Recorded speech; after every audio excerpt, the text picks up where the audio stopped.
तो भाई लोग, पेट्रोलियम मिनिस्टर हरदीप सिंह पुरी साहब ने एक ऐसा बयान दे दिया है जो बहुत दिलचस्प है। बोल रहे हैं कि एथेनॉल ब्लेंडिंग से एक्सेलरेशन बढ़ता है, नॉकिंग भी इंप्रूव होती है, और ये सब उन्होंने एग्जाम्पल दिया है रेसिंग कार्स का। यानी उनका लॉजिक है, भाई एथेनॉल तो रेस कार्स में भी यूज होता है, तो तुम्हारी गाड़ी में भी फायदा ही होगा।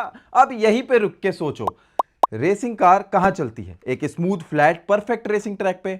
और आम आदमी गाड़ी कहां चलाते हैं? घर से ऑफिस, ऑफिस से घर, वही रोज की सड़क पे जहां गड्ढे इतने हैं कि जीपीएस भी कंफ्यूज हो जाए कि रोड है या मून की सतह।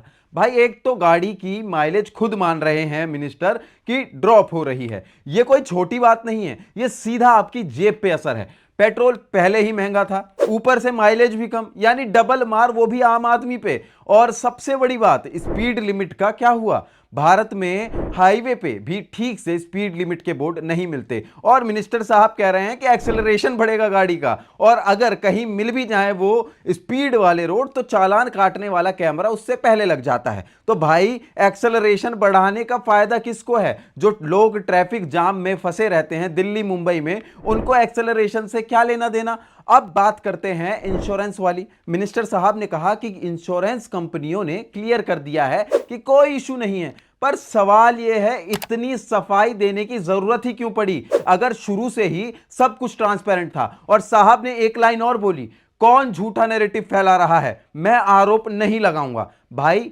ये वाला डायलॉग तो पॉलिटिशियंस का क्लासिक मूव है, इशारा करके भी ना करने का नाटक। अब असली मुद्दे पे आते हैं, पैसा किसका बचा, किसका गया? ऑयल कंपनियों को अप्रैल से जून तक 74,000 करोड़ से ज्यादा का घाटा हुआ पेट्रोल डीजल सस्ते बेचने में।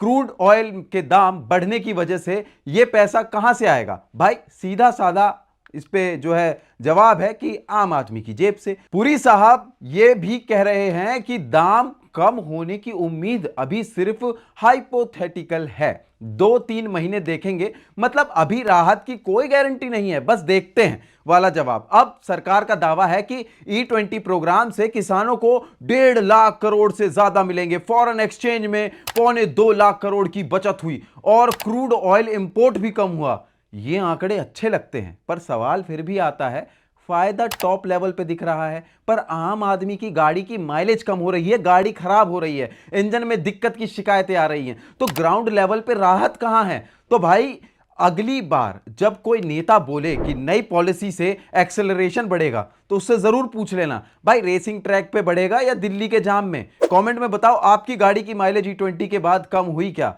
और ऐसी तमाम जानकारी के लिए बने रहिए स्टेट मिरर के साथ।